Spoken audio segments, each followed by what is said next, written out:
Hace 40 años, la industria maquiladora y manufacturera de exportación llegó a Jalisco, abriendo puestos de trabajo y generando bienestar social. Además, nuestra industria trajo divisas para el desarrollo del país y la capitalización de diversos sectores económicos. Una de las aportaciones clave de la industria manufacturera fue abrir las puertas a la cultura empresarial mundial. Muchas empresas que formaron parte de la cadena productiva se sumaron a esta cultura organizacional, logrando profesionalizarse y con ello dando paso al nivel siguiente, la calidad total. Nuestra historia se ha escrito con emoción, con talento y entrega de cientos de directivos e inversionistas que aportaron su pasión por hacer las cosas cada día mejor, logrando que hoy el talento de Occidente mexicano sea reconocido a nivel mundial. Desde las ensambladoras hasta las empresas de alta tecnología, hoy reconocen que Jalisco es un lugar confiable para sus proyectos de expansión. El sector industrial impulsó el desarrollo de grandes zonas tecnológicas, con la mejor infraestructura de clase mundial que cumplen con las más estrictas normas ambientales. Celebramos con emoción ser la Asociación de Industrias Maquiladoras y Manufactureras de Occidente. Orgullosamente somos Index Occidente. Generamos más de 120,000 empleos. Aportamos el 7% del Producto Interno Bruto Nacional y contribuimos con el 70% de las exportaciones jaliscienses. Los retos de la modernidad nos motivan para mantener la mejora continua. Vamos por más calidad, por más desarrollo, por más historias de éxito. Somos un sector comprometido con su país, entusiasta de la innovación. En Index Occidente tenemos claro que este desarrollo requiere de más dinamismo. Como asociación te apoyamos en los procesos de operación marítima, aérea y terrestre. Con un equipo de profesionales del comercio exterior, con visión creativa e invención, estamos listos para el siguiente nivel contigo. Tenemos la visión de ser la mejor representación empresarial del sector maquilador y manufacturero del Occidente. 4 décadas de ser grandes, 40 años de ser líderes. Con el apoyo de las autoridades y con el esfuerzo de miles de jaliscienses, hoy te decimos gracias.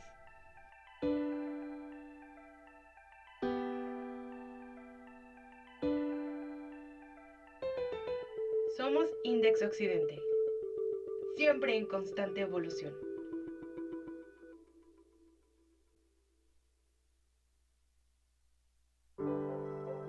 Honeywell es una empresa que cree mucho en el crecimiento de México, le ha invertido mucho a crecer dentro de México y dentro de ese crecimiento busca que también sus proveedores estén en México, lo cual viene a traer beneficios económicos desde el punto de vista de costo, de tiempo de ciclo en la entrega de los componentes hacia las plantas productivas en México.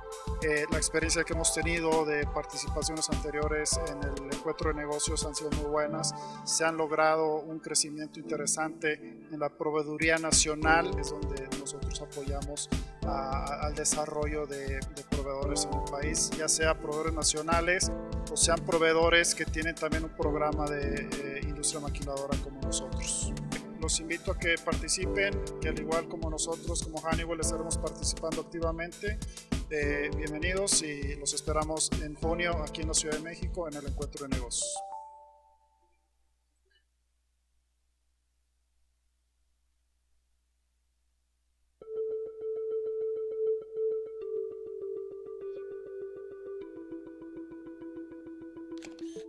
Hace 40 años, la industria maquiladora y manufacturera de exportación llegó a Jalisco, abriendo puestos de trabajo y generando bienestar social. Además, nuestra industria trajo divisas para el desarrollo del país y la capitalización de diversos sectores económicos. Una de las aportaciones clave de la industria manufacturera fue abrir las puertas a la cultura empresarial mundial. Muchas empresas que formaron parte de la cadena productiva se sumaron a esta cultura organizacional, logrando profesionalizarse y con ello dando paso al nivel siguiente, la calidad total. Nuestra historia se ha escrito con emoción, con talento y entrega de cientos de directivos e inversionistas que aportaron su pasión por hacer las cosas cada día mejor, logrando que hoy el talento de Occidente mexicano sea reconocido a nivel mundial. Desde las ensambladoras hasta las empresas de alta tecnología, hoy reconocen que Jalisco es un lugar confiable para sus proyectos de expansión. El sector industrial impulsó el desarrollo de grandes zonas tecnológicas, con la mejor infraestructura de clase mundial que cumplen con las más estrictas normas ambientales. Celebramos con emoción ser la Asociación de Industrias Maquiladoras y Manufactureras de Occidente. Orgullosamente somos Index Occidente. Generamos más de 120,000 empleos. Aportamos el 7% del Producto Interno Bruto Nacional y contribuimos con el 70% de las exportaciones jaliscienses. Los retos de la modernidad nos motivan para mantener la mejora continua. Vamos por más calidad, por más desarrollo, por más historias de éxito. Somos un sector comprometido con su país, entusiasta de la innovación. En Index Occidente tenemos claro que este desarrollo requiere de más dinamismo. Como asociación te apoyamos en los procesos de operación marítima, aérea y terrestre. Con un equipo de profesionales del comercio exterior, con visión creativa e invención, estamos listos para el siguiente nivel contigo.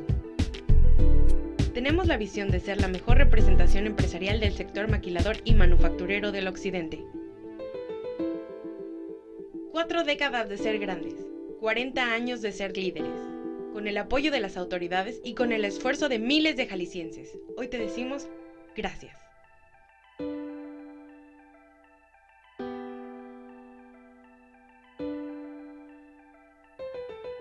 Somos Index Occidente, siempre en constante evolución.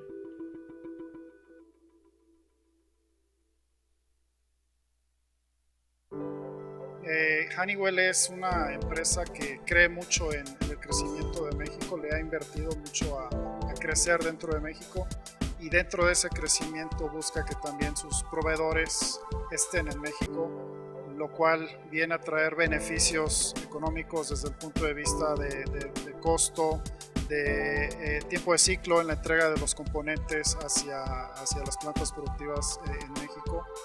La experiencia que hemos tenido de participaciones anteriores en el encuentro de negocios han sido muy buenas. Se han logrado un crecimiento interesante en la proveeduría nacional, es donde nosotros apoyamos al desarrollo de proveedores en el país, ya sea proveedores nacionales o sean proveedores que tienen también un programa de industria maquiladora como nosotros. Los invito a que participen, que al igual como nosotros, como Honeywell, estaremos participando activamente. Bienvenidos y los esperamos en junio aquí en la Ciudad de México en el encuentro de negocios.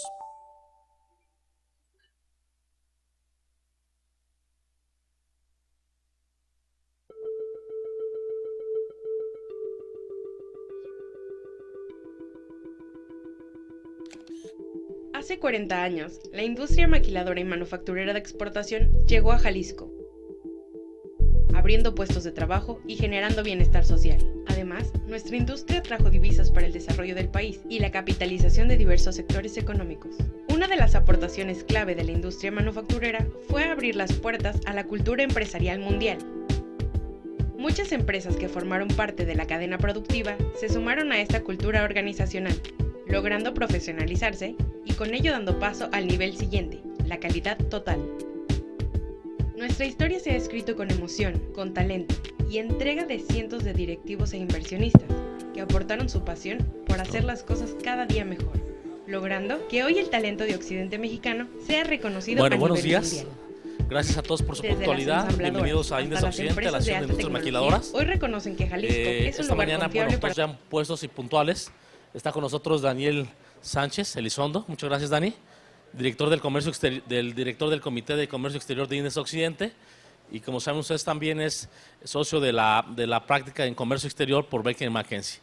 Esta mañana un tema importante que fue publicado a finales de abril, el día 28 de abril, y que prácticamente entró en vigencia a principios del mes que estamos concluyendo. Pues sin más, bienvenidos todos.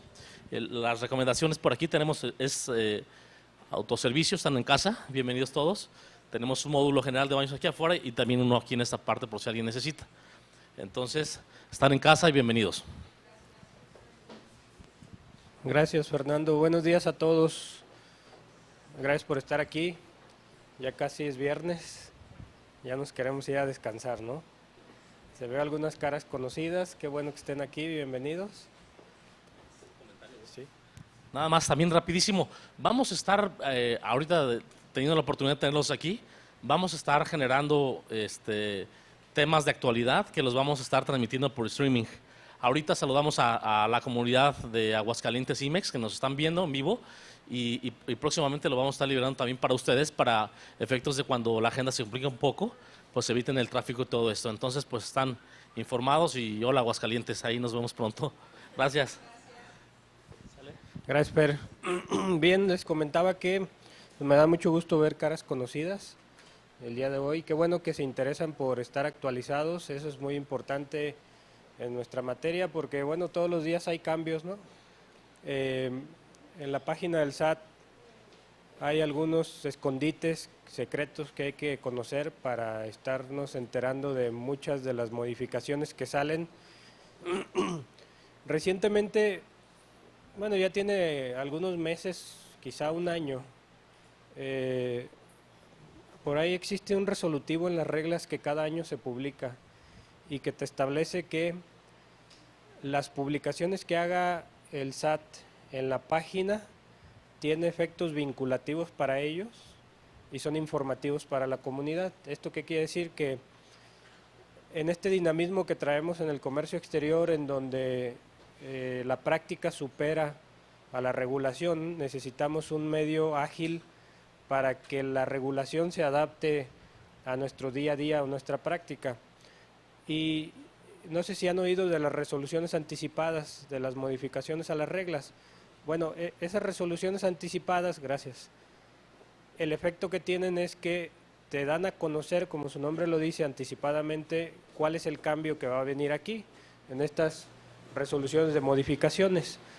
Y con base en ese resolutivo que les estoy mencionando es que tiene efecto legal en la práctica, porque el resolutivo te dice, es para fines informativos, pero vinculativos para la autoridad. Vinculativo quiere decir que me obliga a mí como autoridad a observar eso que yo publico ahí en beneficio de la comunidad de comercio exterior, ¿no? Entonces, eso es bien importante que lo tengamos en cuenta. Normalmente en la página del SAT, en la parte de normatividad, ahí viene un apartado en donde tiene un punto específico para las reglas de comercio exterior y también está la miscelánea fiscal. Pero ahí ustedes pueden encontrar esta primera resolución de modificaciones y ahí también pudieran encontrar una segunda o una tercera, ¿no? No me he metido últimamente para ver si hay resoluciones anticipadas. Lo que sí les puedo decir es que una resolución como esta normalmente se empieza a trabajar 1 o 2 meses o 3 meses antes de que se publica. Y en algunas ocasiones cuando se publica pues ya superó la práctica que tenemos la resolución, pero lo que el SAT trata de hacer es estar lo más actualizado posible. También otro punto importante es que nosotros como INDEX participamos directamente en los comités nacionales. INDEX de Occidente tiene un asiento en el Comité Nacional de Comercio Exterior y en el Comité Nacional Fiscal. Y ahí estamos participando activamente, obviamente en beneficio de ustedes, en las discusiones que el SAT nos llama a tener respecto de modificaciones. Hace como unos 15 días o 3 semanas tuvimos una reunión con la gente de certificación de IVA, porque vienen cambios importantes en temas de certificación de IVA. Son cambios que benefician a la industria, que te quitan un poco de las obligaciones o el nivel de obligaciones que debes de estar observando, pero que son muy importantes y próximamente van a salir publicadas. Las resoluciones de modificaciones, insisto, hay algún departamento del SAT que se encarga de identificar que hay una regla que no está funcionando bien, que hay que modificarla. Eso se da porque la industria se acerca al SAT o porque el propio SAT identifica que hay algo que le quedó mal. Normalmente es porque la industria se acerca, porque realmente la gente en los escritorios allá en Ciudad de México no creo que tengan ese conocimiento de lo que está sucediendo en la práctica con nosotros, que somos los que estamos metidos en el día a día, ¿no?, en la operación. Pero básicamente este es un pequeño antecedente de cómo se van dando estas modificaciones o estas resoluciones de modificaciones de las reglas de comercio exterior. ¿Y por qué es necesario estar bien pendiente de eso? Porque te pueden cambiar una regla de un día para otro, que normalmente, si se fijan aquí, se publica el 28, entra en vigor el 2 de mayo, posiblemente, si no me acuerdo qué fue 28, pero más o menos fue como jueves, ¿no? Jueves o viernes. El 2 de mayo seguro fue martes, el primero creo que cayó en lunes, pero bueno, el punto es que normalmente entre la publicación y la entrada en vigor hay un día. Viernes 28, correcto, gracias Fer.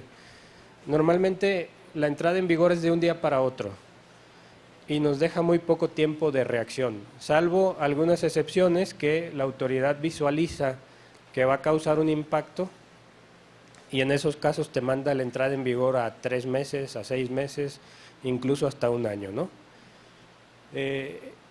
Y bueno, así es como opera y así es como funciona. ¿Por qué es importante tener conocimiento? Porque tú traes tu forma de operar y de un momento a otro te lo cambian, y si no es un cambio que te vaya a detectar el validador, por ejemplo, del pedimento, que te impida seguir procesando tus pedimentos, pues posiblemente tú sigues haciendo tu operación de la forma en que la venías haciendo y ya la regla cambió y eso que tú hacías ya no te lo permite actualmente, ¿no? Y ahí es donde viene una posible contingencia para ustedes en virtud de que están haciendo algo que no se apega a la regla propiamente. Entonces ahí hay que tener mucho cuidado y obviamente, bueno, pues estar al día con esto, ¿no?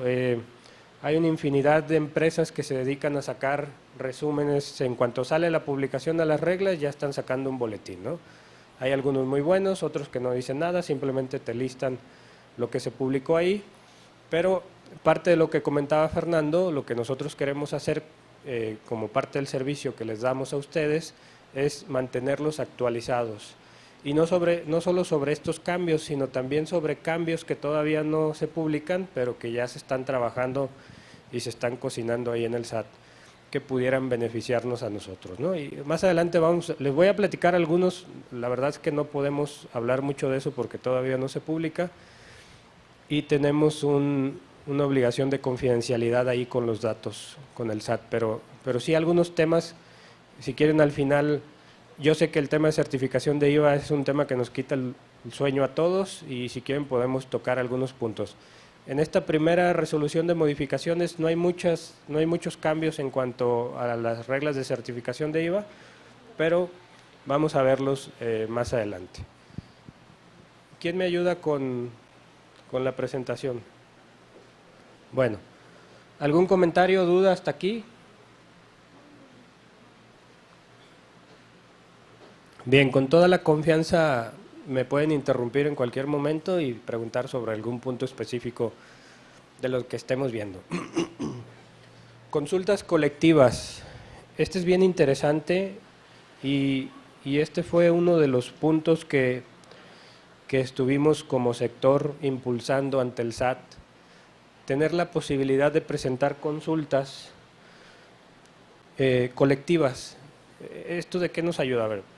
Somos una asociación civil, Fer, somos asociación civil, estamos constituidos conforme a la ley de cámaras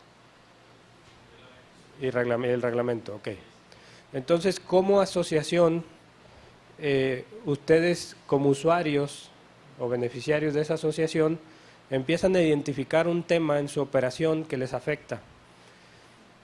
Técnicamente lo que tendrían que hacer, si es que quieren tener claridad respecto de ese punto, tendrían que presentar una consulta, ustedes, a nombre de sus empresas, acreditando la personalidad como representantes legales, y el SAT analiza, revisa si es un caso real y concreto, si hay elementos para responderte y te respondería vía oficio, pero directamente a la empresa.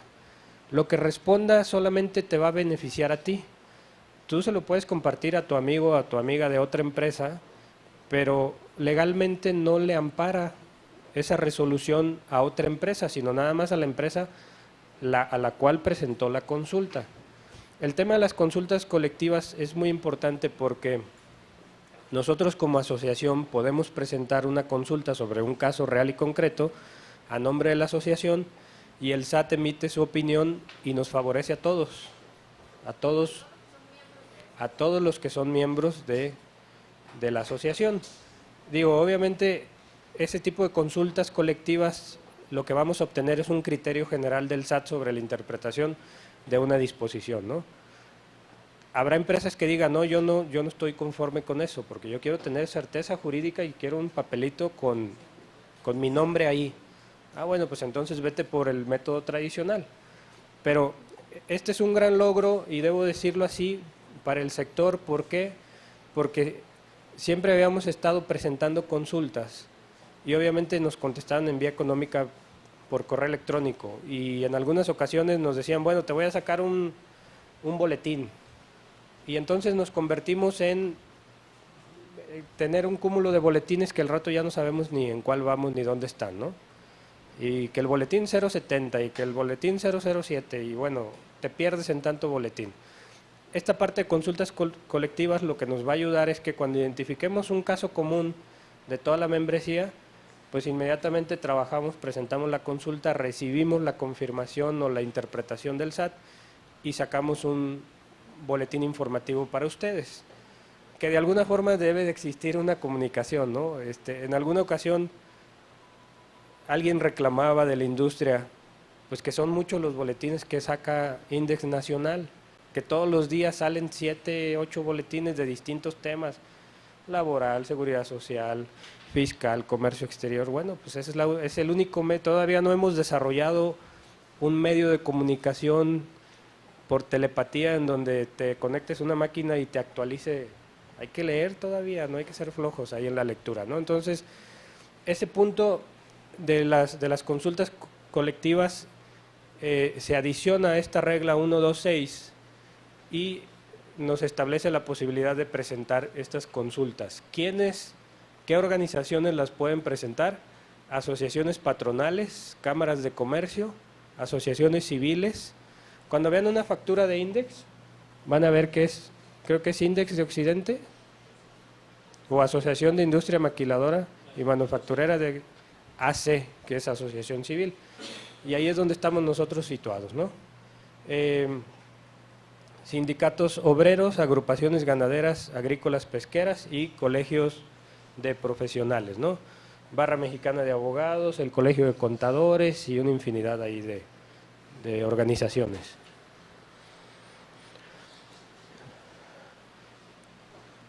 Las resoluciones que al efecto se emitan en estas consultas colectivas serán de aplicación para los miembros y o asociaciones asociados a dichas organizaciones. Por ahí alguien decía, ¿a quién le va a beneficiar, no?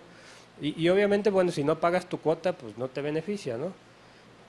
Podrás tener conocimiento, porque nuestros boletines llegan y empiezan a circular por todos lados y le llegan a todo el mundo, independientemente de que pague su cuota o no pague. Pero técnicamente quien se va a beneficiar, pues es el asociado que está pagando su cuota, ¿no? Sí.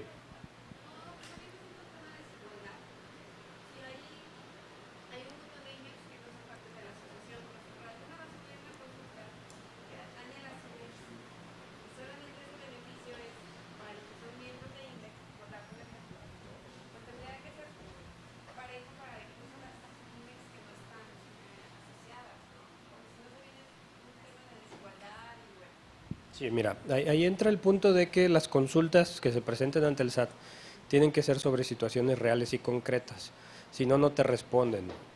Las consultas colectivas son sobre situaciones reales y concretas, pero aplicables a una determinada industria. Efectivamente, las disposiciones legales tienen que ser de aplicación general. No hay posibilidad de que una disposición solamente me aplique a mí o le ponga nombre y apellido para que sea yo el beneficiario. Esto simplemente es un control que se tiene para que el SAT sepa a quién le está contestando. De lo contrario, le contestaría pues a todos los mexicanos, ¿no?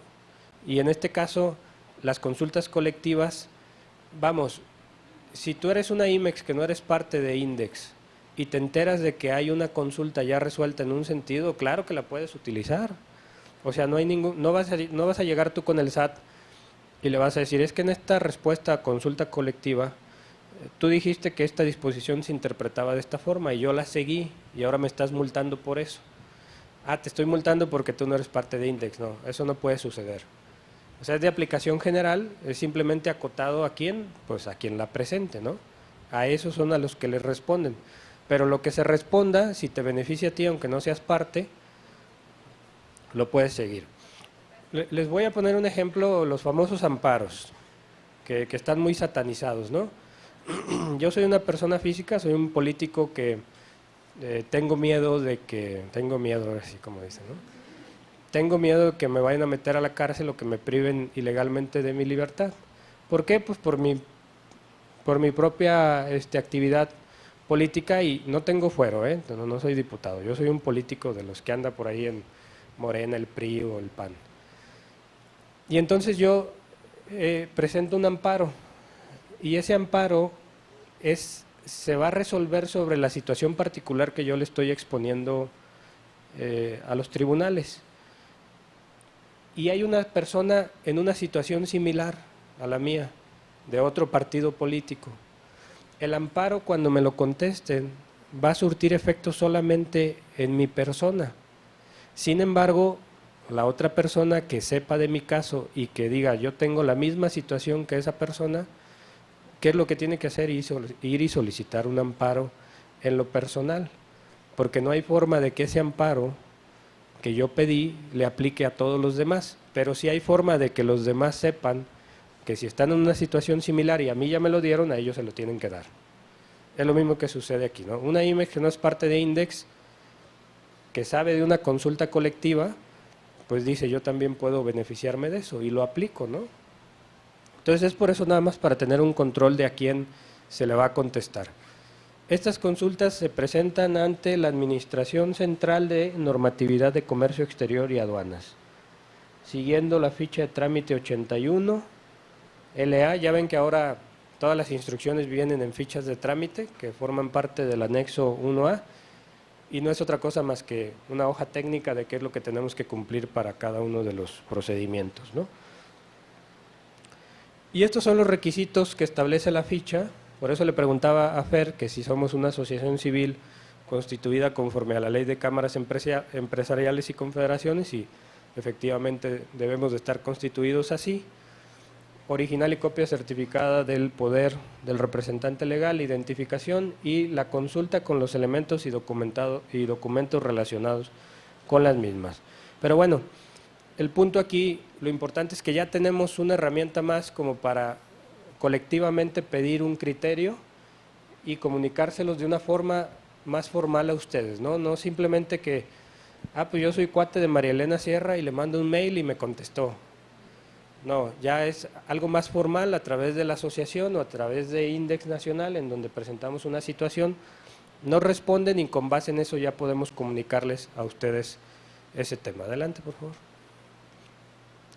Otro cambio que se dio en el registro de cuentas bancarias, se modifica la regla 163, la cual contempla la obligación de los agentes aduanales, apoderados, importadores y exportadores de registrar ante la Administración Central de Apoyo Jurídico de Aduanas, que tuvimos al central esta semana, ¿no, Fer? Estuvo aquí Marco Flavio el martes y miércoles. Las cuentas bancarias para realizar los pagos de contribuciones, aprovechamientos y accesorios, cuotas compensatorias, pago por la adquisición de candados oficiales. Anteriormente el cambio se da porque antes el registro se hacía en la Administración Central de Investigación Aduanera, ¿no? Está raro, ¿no? Investigación aduanera. Yo cuando lo vi dije, ¿qué onda? O sea, investigación aduanera, ¿qué anda haciendo con los registros de cuentas? Investigación aduanera es la que se dedica a revisar qué está pasando con el mundo aduanero e identificar fraudes y entonces iniciar procedimientos en contra de yo creo que tenían el control de las cuentas para ver quién pagaba los impuestos. Sí saben que la actividad propiamente de importación y exportación del agente aduanal es una actividad vulnerable bajo la ley de lavado de dinero. Los agentes aduanales tienen que estar presentando avisos a la unidad de inteligencia del SAT de los clientes para los que trabajan, porque a través de ahí se estaba dando un gran lavado de dinero y no se daban cuenta. Yo no sé, no me alcanza la mente tan maquiavélica para estructurar un lavado de dinero a través de un procedimiento de importación-exportación, pero sí lo hacían. Entonces, esta parte a lo mejor no nos afecta tanto a nosotros, pero sí tener el conocimiento, ¿hay agentes aduanales o agentas aduanales? ¿No? Gente que trabaje con agente aduanal, digo, en agencias aduanales, ¿no? Bueno. Adelante, por favor. Obligaciones de los autorizados. Bueno, antes de eso, cuando vean las modificaciones a las reglas, es bien común que te pones a ver los capítulos y dices, este no me aplica, este no me aplica, todos nos aplican, porque en algún momento, si obviamente es un cambio para los agentes aduanales y tu agente aduanal no lo está siguiendo, pues de alguna forma te puede afectar a ti, entonces hay que tener cuidado también con eso, ¿no? Obligaciones de los autorizados para prestar servicios de prevalidación electrónica de datos. Index de Occidente presta servicios de prevalidación de datos, ¿correcto? Adelante. ¿Quién usa el prevalidador de Index? Hay que apoyar al sector, por favor. Si de aquí vivimos todos. Bueno, a algunos nos gusta por la vida artística, pero hay que apoyar al sector. El servicio de Index de prevalidación es muy bueno y con todo gusto estoy seguro que aquí el equipo de Index les mejora el precio de lo que tienen ahorita.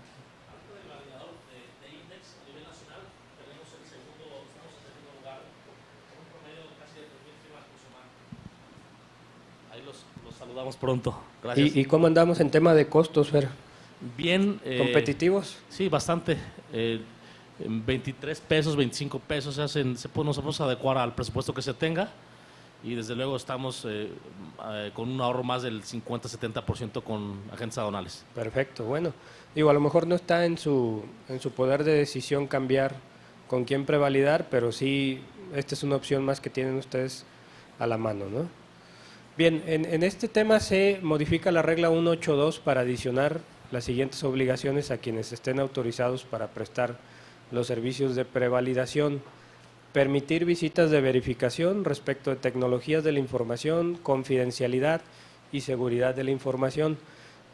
No sé si han oído, pero hace poco casi me aventaba de la ventana de mi edificio cuando escuché a no es cliente obviamente de nosotros, pero una empresa tapatía que llegó a pedirme asesoría para ver de qué forma podía denunciar que se está vendiendo la glosa en el mercado negro. La glosa, los reportes Data Stage, te los venden en Excel de las fracciones arancelarias que quieras y te dan datos de RFC, denominación social, domicilios fiscales, o sea, todo. Ya está ahí en el mercado. Indagando un poco más, creo que son páginas de internet en donde te ofrecen ese servicio. Tú vas y le pides, yo quiero la glosa del 2015. Yo estoy en el sector electrónico y quiero saber quién importó, qué importó, quién exportó y qué exportó y a qué valores y precios unitarios de estas fracciones arancelarias. Y ahí está, y te la dan. Y hay empresas que las compran. Y lo primero que le dije a la empresa, pues ya está siendo parte de un delito, porque esta es información confidencial. Les digo que casi me aventaba de la ventana porque yo pensé que realmente el SAT tenía un mecanismo muy fuerte en temas de confidencialidad. Esa información que anda circulando por ahí, que se anda vendiendo, pues tuvo que haber salido de algún lado del SAT, de algún servidor del SAT, ¿no? O una de dos, o lo hackearon y le sacaron la información, o alguien de ahí está haciendo un negocio. Pero este es uno de los puntos que viene a reforzar que el SAT está queriendo revisar por todo ese tema de prevalidación que ustedes van y le entregan a esta empresa su información para que la prevalide, y ahí tienen información muy sensible como son fracciones arancelarias, precios unitarios. Y para no hacerles el cuento largo, esta herramienta me decían cómo la utilizaban. Hay una empresa que se dedica a vender, por decirle algo, muebles, ¿no? Es una empresa exportadora de muebles y quiere saber cómo está su competencia. Entonces va y saca esa glosa e identifica su fracción arancelaria, su exportación, quién está exportando muebles y a qué países. Y luego lo más interesante, quién se los está comprando. ¿Y qué es lo que hace esa persona que está haciendo mal uso de esa información? Va y contacta al cliente y llega y le dice, oye, yo sé que este mueble lo estás comprando en México y te lo están dando en $10, yo te lo ofrezco en 8. y de un momento a otro te cancelan un contrato.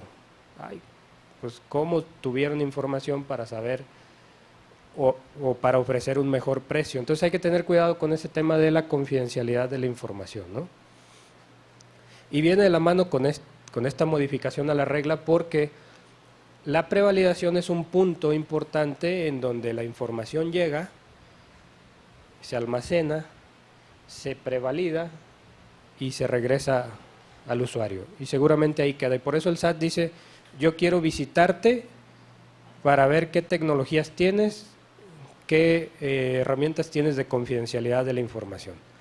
Cumplir con la carta compromiso de confidencialidad, reserva y resguardo de información y datos. Presentar avisos respecto de cambios en los datos considerados para obtener la autorización y cumplir con requerimientos funcionales y de confidencialidad. Otra vez, la confidencialidad, justo por estos casos que se han estado presentando de fuga de información. La siguiente. Extensión de horario de aduanas para mercancías del capítulo 89.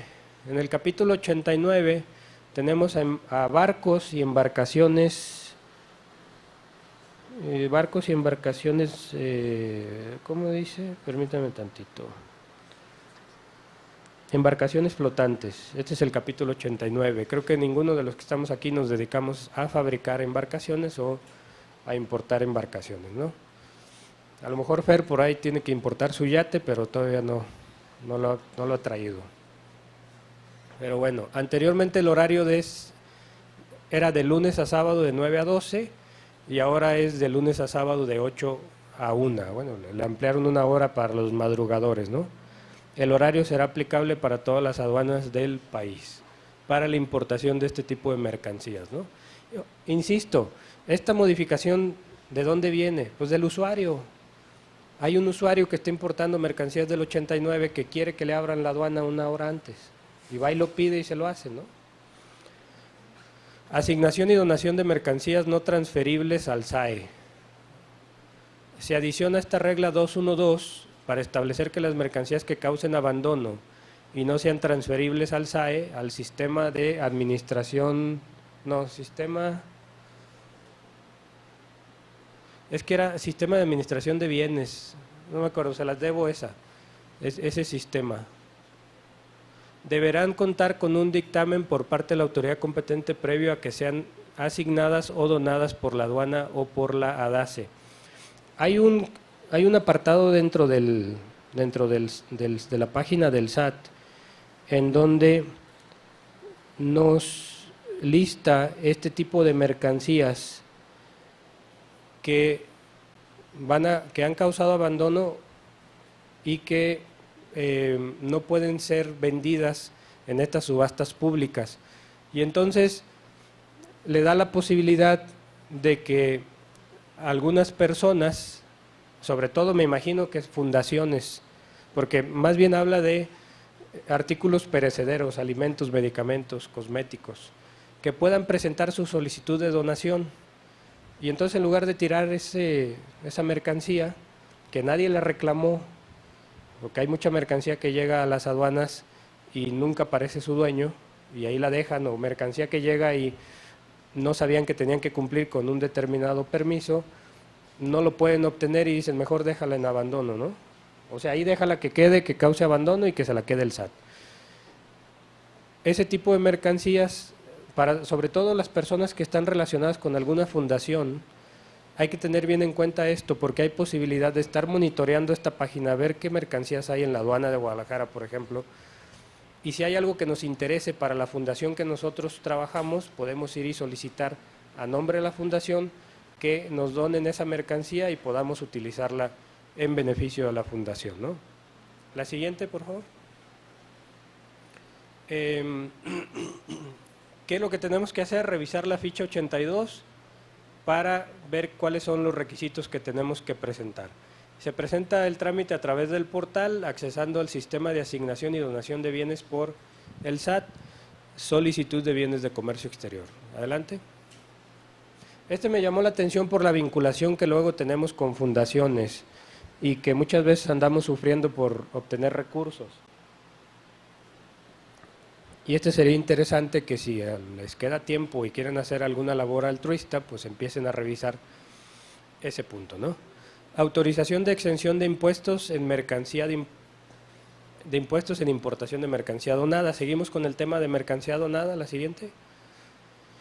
Y aquí surge una modificación a la 336 para establecer el procedimiento a seguir tratándose de mercancía donada que se pretende importar a la franja fronteriza exenta de impuestos. No nos aplica aquí, pues es un tema de la frontera, pero de todos modos hay un procedimiento en la ficha 36 y que básicamente nos obliga a presentar un escrito libre, tener una carta de donación emitida por el donante y traducción al español, y documentos que acredite la extranjería en caso de que el donante sea extranjero. Esto es cuando, se da mucho también, todas las fundaciones o asociaciones de beneficencia en la frontera normalmente reciben donaciones de la maquila. Creo que hasta hay una clave de pedimento para donación, el V9. Para no tener que pagar los impuestos hay que presentar y seguir este trámite, ¿no? Entonces, si tienen algún esquema como esto, aquellas empresas que aunque estén aquí, que tengan alguna operación en frontera, lo pueden usar. Adelante, por favor. Obligaciones de empresas comercializadoras de vehículos, la siguiente.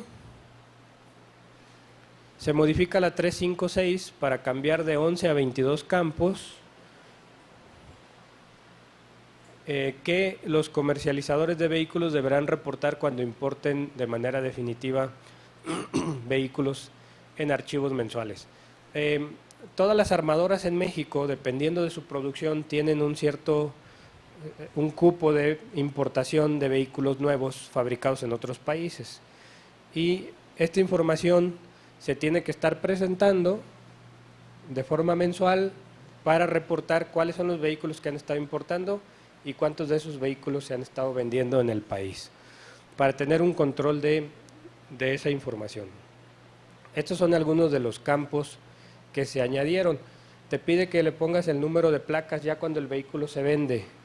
El CFDI a la importación, tanto el CFDI que te cobró el agente aduanal por los servicios de importación como el CFDI en el cual la agencia enajenó el vehículo, el número de documento de importación y el número de la factura o título de propiedad. La siguiente. Realmente esta es cultura general, ¿no? Lo que acabamos de ver de las automotrices, no estamos metidos en el tema automotriz, pero sí, de alguna forma, sabemos de ese punto, ¿no? Si en algún momento se van ustedes a trabajar a la industria automotriz, bueno, ya tienen ahí cierta formación respecto a las reglas que aplican. Obligaciones de agentes aduanales, exención de garantía por precios estimados de vehículos usados. Adelante. Se modifica la 3510 para establecer las obligaciones de los agentes aduanales que importen vehículos con exención de garantía por precios estimados. Y esto es lo que deben de cumplir: confirmar la información contenida en los documentos de importación utilizando únicamente a los proveedores de servicios de prevalidación. Confirmar que las facturas de proveedores extranjeros contengan datos como nombre, denominación social, tax ID, entre otros. Verificar que el nombre del adquirente corresponda al importador y que este último sea residente en territorio nacional. ¿Por qué? Pues para evitar la importación masiva de vehículos usados que no cumplen con requisitos ambientales, que normalmente es la chatarra que ya no quieren los americanos y no la mandan a México. Y entonces se había dado un negocio impresionante de empresas que se dedicaban a importar esos vehículos que allá ya no los querían, que ni siquiera estaban en circulación, y pues aquí por la necesidad llegamos y los echamos a andar y los traemos ya funcionando, ¿no? Entonces, estos requisitos ya se están adicionando para los agentes aduanales. Si se fijan, este es un candado, ¿no? Verificar que el nombre del adquirente corresponda al importador. Yo lo estoy comprando, yo lo importo, está bien. No hay compraventa, pero lo quiero importar, pues no, necesito tener ese vínculo, ¿no? Adelante. Requisitos en materia de emisión de contaminantes en importación de vehículos usados. La 352 se adiciona para especificar que en cumplimiento a la norma 041 de la Semarnat, Los agentes aduanales que realicen esta importación de vehículos usados deben verificar la autenticidad de los documentos que contengan los resultados de las evaluaciones en materia de emisión de gases contaminantes. Verificar la autenticidad de los documentos. ¿Qué me dice esto? Bueno, que se debieron de haber estado presentando y a lo mejor hasta documentos falsos ahí, ¿no? Entonces hay que tener mucho cuidado por parte de los agentes aduanales de revisar eso. Los certificados o constancias deberán contener un número de certificado para que pueda ser prevalidado y relacionado con la operación y espacio para la impresión del código QR, el cual deberá anexar al pedimento y transmitirse vía la prevalidación electrónica de datos. Esta prevalidación seguramente se manda con la base de datos de Semarnat para ver si efectivamente ese documento fue emitido por ellos, ¿no? Y digo, no creo que vayamos a andar importando vehículos usados, pero si hay la necesidad de hacerlo, porque también hay vehículos usados muy buenos, ¿por qué no? Que lo podemos realizar. Este es parte del mismo requisito y nos habla de la información que se deberá transmitir como mínimo. Nombre del propietario, número de identificación vehicular, lugar de fabricación, monitoreo de fallo en encendido, monitoreo de catalizador, monitoreo de sistema de combustible, monitoreo de sensor de oxígeno, monitoreo integral del catalizador y fecha y resultado de la prueba. Son las pruebas que tenemos que verificar para que un vehículo usado pueda entrar al país sin ningún problema, ¿no? La siguiente, por favor.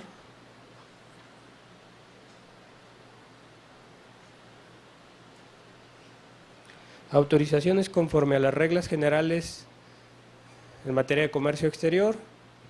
Las autorizaciones de la 436, autorización para empresas con programa IMEX cancelado, traslado de autopartes a la industria automotriz de la 4310 y la 4220, retorno de vehículos extranjeros cuyo permiso de internación e importación temporal de vehículos ha vencido, cambiaron a avisos.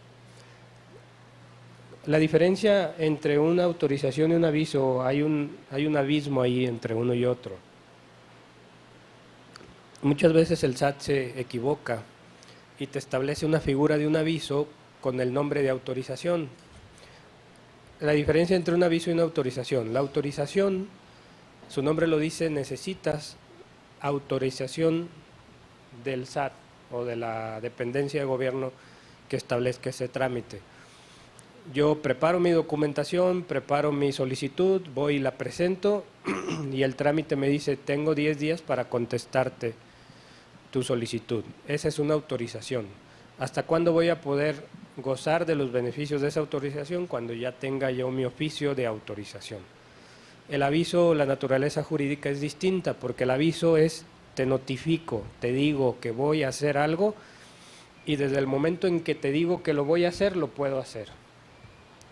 ¿Qué ejemplo tenemos en la industria? Los famosos avisos de transportista para operador económico autorizado. Todavía siguen, no me los han quitado, ¿verdad? ¿Sí? ¿Siguen? Bueno, muy bien. No se crean que ando en todo, ¿eh? Hay algunos trámites que hace mucho los hacía y ya los dejé al equipo y el equipo son los que andan en friega haciendo esos trámites, pero es algo que hacemos día a día. Ese es un aviso de transportista y muchas veces nos preguntan, oye, tengo que usar un transportista, porque aparte también la conciencia de comercio exterior va cada día avanzando y eso me da mucho gusto porque anteriormente pues a una empresa decía, oye, este transportista me está dando un mejor precio, cámbiate. Oye, este transportista el día de hoy, el chofer, no porque pues, se enfermó y no vino, ¿no? Iba a decir anda crudo y no salió, no. Se enfermó y no vino, cambia de transportista. Cuando estamos en un esquema de seguridad como es el operador económico autorizado, no es tan fácil cambiar de transportista de un día para otro. Sí lo puedes hacer en la práctica, pero va a quedar en el archivo de que utilizaste un transportista no autorizado o no notificado al SAT. Y entonces lo que va a suceder es que cuando tenga tiempo el equipo de María Elena Sierra, que maneja operador económico autorizado, pues se va a poner a revisar en la base de datos de los pedimentos, porque en el pedimento creo que viene un campo de transportista, ¿no? Y ahí vienen los datos de quién lo estás utilizando. Entonces te va a cuadrar la información de lo que tú le avisaste de transportista que usabas con los que realmente estás utilizando. Y ahí es donde te va a decir, traes un incumplimiento. Pero bueno, el punto es que en ese caso de transportistas, ya las empresas que tienen conocimiento de eso, cuando logística le dice vamos a utilizar a un transportista, espérame tantito, vamos a dar el aviso y entonces ya lo puedes utilizar. Y la pregunta recurrente es, ¿cuánto tiempo tarda la autorización? No, no es autorización, es aviso. Entonces, ¿cuándo lo puedo usar? Pues en cuanto yo tenga el sello de recibido, te mando una foto por WhatsApp y ya lo puedes usar. Ese es el aviso. La autorización es un procedimiento en donde yo presento una solicitud y tengo que esperarme determinado tiempo. Ejemplo, sectores específicos, que también ya nos habíamos olvidado como sector de los sectores específicos porque no nos aplicaban, pero derivado de una modificación del decreto IMEX, pues ya nos aplican. Aunque importemos temporal, aunque no dejemos las mercancías en el país, tenemos que cumplir con sectores específicos. Entonces, sectores específicos, tú presentas tu solicitud, el SAT tiene 10 días para revisarla y autorizarte y te entrega una autorización y te sube al sistema para que puedas hacer la operación. Esa es la diferencia entre un aviso y una autorización. Y luego vienen las mezclas, que nos encanta andar haciendo mezclas entre avisos y autorizaciones, muchas veces en beneficio de nosotros. ¿Qué pasó con el sector 14 y 15? ¿Quién tuvo que registrarse en el 14 y 15 aquí? ¿Se acuerdan todo el relajo? Y les avisamos. Desde el 29 de enero sacamos un boletín, Fer, diciéndoles, viene sector 14 y 15, sí. Todavía por ahí como a mediados de febrero, oigan, el sector 14 y 15, Y pues llegan, no se me va a olvidar, 13 de marzo, que era cuando entraba en vigor. Andábamos de viaje trabajando por el sector, como dice César Castro, en Aguascalientes, y pues truena la bomba. Y les digo, era un jueves y esto entraba en vigor el lunes.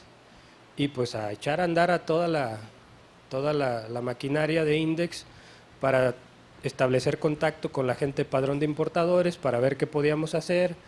Queríamos diferir la entrada en vigor, como es un deporte nacional, ¿no? El CFDI de exportación. ¿Qué más hemos diferido? Bueno, ya ni me acuerdo. ¿Los qué? El artículo 81 del reglamento, también ahí va, diferido. Bueno, para no hacerles el cuento largo, lo que se logró hacer con la gente padrón de importadores es que lo que era una autorización funcionara como un aviso. Y entonces, en cuanto presentas tú tu solicitud sector 14 y 15, ya puedes importar. Pero técnicamente tendrías que esperarte los 10 días para tener la respuesta y entonces poder importar. Esa es la diferencia entre avisos y autorizaciones, ¿no? Entonces, es básico cuando su agente aduanal o alguien les diga, oye, tengo una regulación o restricción, ¿qué es? ¿Aviso o autorización? Porque depende mucho la forma en que vamos a cumplir y los resultados que podemos tener de una y otra, ¿sí? Adelante. Bueno, regrésate un poquito, ¿no? Nada más para comentarle, no quiero que estemos aquí nunca con un IMEX cancelado, pero pudiera ser, y no porque sea una empresa mala, sino porque el proyecto se acabó y nos contratan para que cerremos el changarro y nos vayamos, ¿no? Entonces, normalmente lo que tenemos que hacer es que antes de que cancelemos el programa, ponemos la casa en regla, revisamos nuestro sistema de control de inventarios, importaciones, exportaciones, no tenemos ningún saldo pendiente y luego vamos y cancelamos. Pero si acaso cancelamos y se nos olvida algo, tienes la posibilidad de solicitar una ampliación conforme a, no sé si sea decreto o es una regla, creo que es una regla, pues sí, la 436, que es la autorización para empresas con programa IMEX cancelado, te permite tener un cierto periodo para exportar todo lo que hayas importado. Si no te ajusta ese periodo, puedes presentar un aviso de extensión. pero era a lo que se refería esto. Adelante. Aviso para prorrogar el plazo para cambiar de régimen o retornar al extranjero mercancías importadas temporalmente por empresas. Era lo que les decía, que este es el aviso. Adelante. A las que se les haya cancelado su programa deberán presentar aviso para obtener por única vez una prórroga de 6 meses. Antes era como un tipo de autorización y había una incertidumbre jurídica bárbara, porque no sabías si te lo iban a dar o no, si tenías derecho o no. En este caso, al convertirlo en aviso, pues ya sabes que tienes una prórroga de 6 meses y que no hay forma de que el SAT no te la dé. Esto es algo similar, por ejemplo, a las visitas domiciliarias, aquellos que hayan tenido visitas domiciliarias. Cuando te están revisando más de un ejercicio fiscal, tienes un derecho de ampliar el plazo para contestar. Creo que te dan 20 días y lo puedes ampliar por otros 15 días. Esta prórroga de los 6 meses es para cambiar el régimen o retornar al extranjero las mercancías importadas temporalmente. Adelante. Transferencia de mercancías temporales. La 4319 se modifica para establecer que las empresas con certificación IVA y EPS bajo la modalidad AAA no tendrán que cumplir con la obligación para las empresas con programa IMEX de retornar las mercancías transferidas virtualmente en 6 meses. Este es un tema, o sea, ahí nos podemos perder con los plazos. Anteriormente esta regla, la exención te la daba para las OEA, Operador Económico Autorizado, y ahora ya lo ampliaron a las AAA. Es raro que en Index tengamos una empresa, bueno, no es tan raro, pero yo creo que hay una gran mayoría de empresas con OEA y con certificación de IVA, con las dos. Pero sí todavía hay empresas con certificación de IVA que desafortunadamente todavía no son OEA y que a lo mejor eran certificadas del rubro B y pues ya se fueron, ¿no? Algunas todavía están gozando de la extensión, la última extensión de 1 año que se les dio. Pero bueno, el punto es que ¿esto a qué nos lleva? A tener cuidado aquellas empresas certificadas A o AA. ¿Quiénes son certificadas A o AA que no sean OEA? Certificada A, AA y no eres OEA. Y tus virtuales tienen 6 meses. Hay que tener cuidado porque ese es un problemón al momento de llevar un control de sistema, control de inventarios. Porque muchas veces los software que compramos, pues en automático traen 18 o 36 meses y ahí es donde... Y aparte, estos B1, por ejemplo, cuando es un B1 de un proveedor nacional que le vende al residente en el extranjero y le entrega con virtual a la maquila, son 18 meses. Cuando es un B1 de IMEX a IMEX y la IMEX que recibe no es OEA o no es certificada AAA, son 6 meses. Entonces, debemos de tener cuidado para distinguir cuándo traigo un B1 de proveedor nacional, cuándo traigo un B1 de IMEX a IMEX, por este tema. ¿Cuál es la solución? Háganse AAA. Sencillo, ¿no? En virtud de lo anterior, las empresas anteriormente referidas contarán con el beneficio de 36 meses en territorio nacional. O sea, te llevas todas tus importaciones a un solo estándar, que son 36 meses en el país.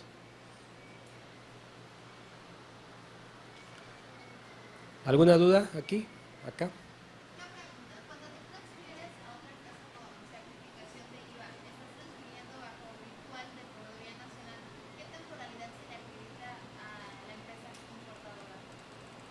Cuando tú transfieres... Es bajo el esquema de proveeduría nacional, mercancía que yo nacionalicé, se la estoy transfiriendo a través de virtual, ¿qué temporalidad acreditan ellos?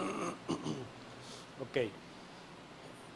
Técnicamente serían 18 meses, porque tú, aunque seas IMEX, estás transfiriendo mercancía nacional o nacionalizada, importada en definitiva.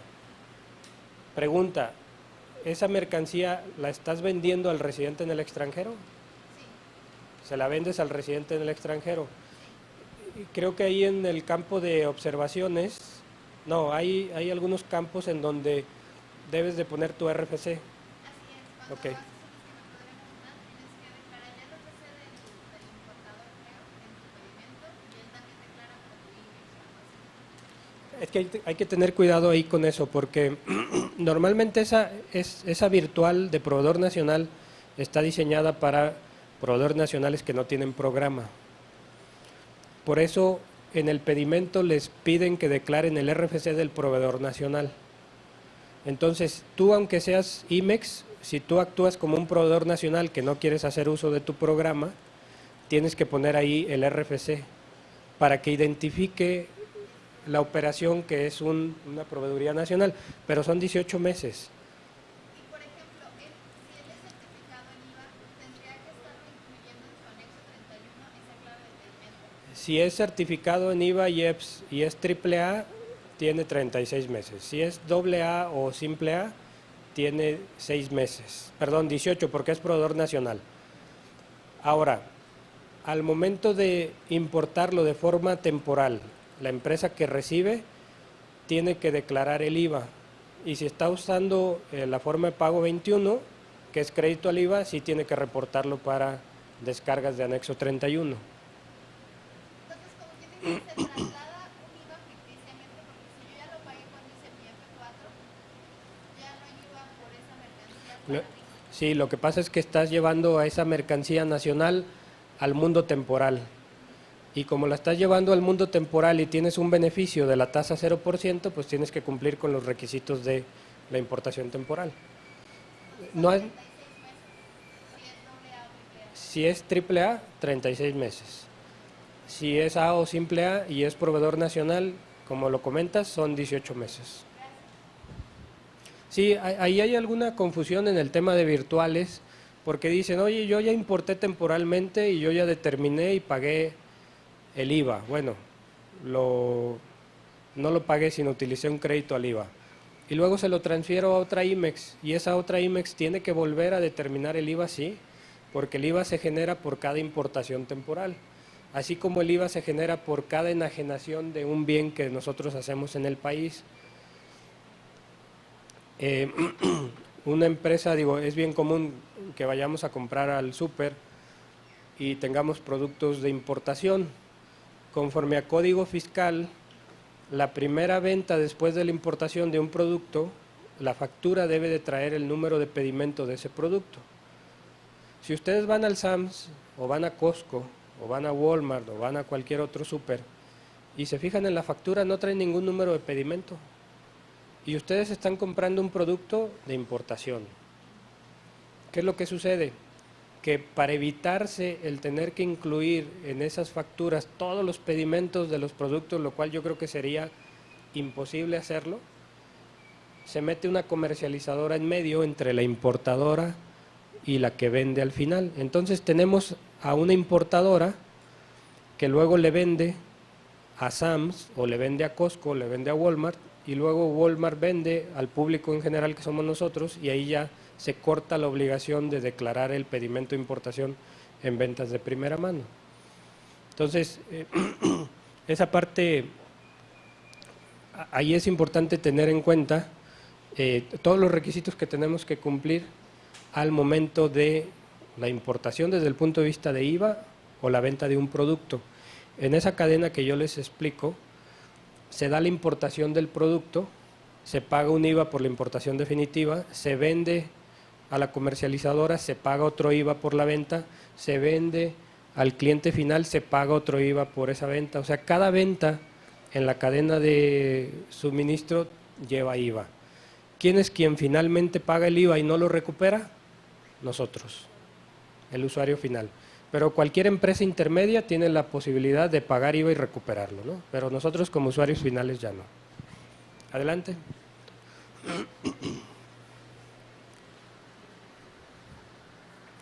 Definición del régimen similar para efectos del artículo 9 de la ley del IVA. Yo creo que ya no existen estas figuras del programa de empresa de comercio exterior autorizado por la Secretaría de Economía, los famosos ESEX, empresas de comercio exterior. Estas empresas en algún momento funcionaron y lo que hacían era, tenían la posibilidad de consolidar producto nacional para exportación y tenían la posibilidad de que en las enajenaciones que les hacían en el país, como finalmente se iban a exportar, estuvieran exentas de IVA.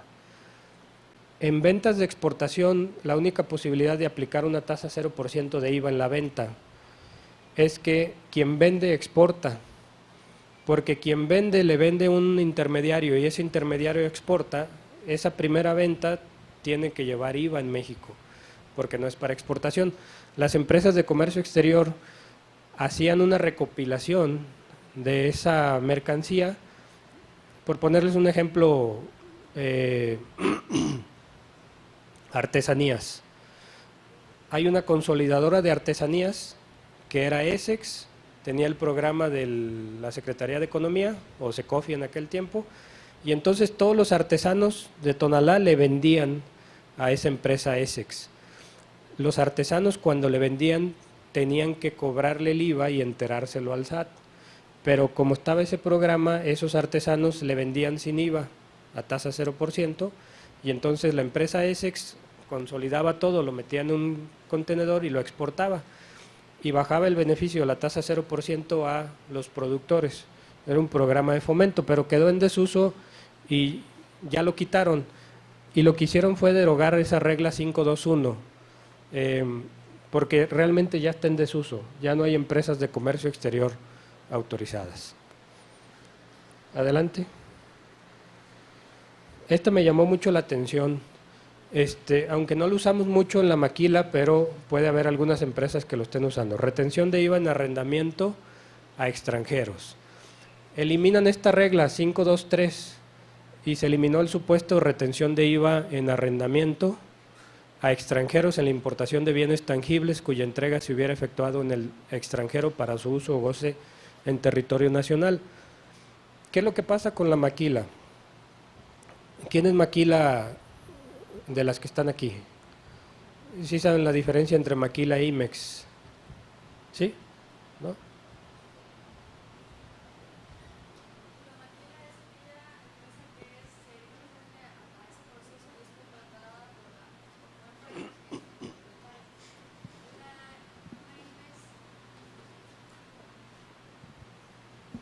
La maquila, como su nombre lo dice, es aquella que se dedica a la fabricación del producto cuando no es dueño del inventario. Y la IMEX puede ser dueño de su propio inventario también. Perfecto, sí, sí, efectivamente, y eso es bien importante que lo tengamos bien claro, porque aun y cuando nos dediquemos al tema de comercio exterior, pues hay que saber cómo estamos operando desde el punto de vista estructural.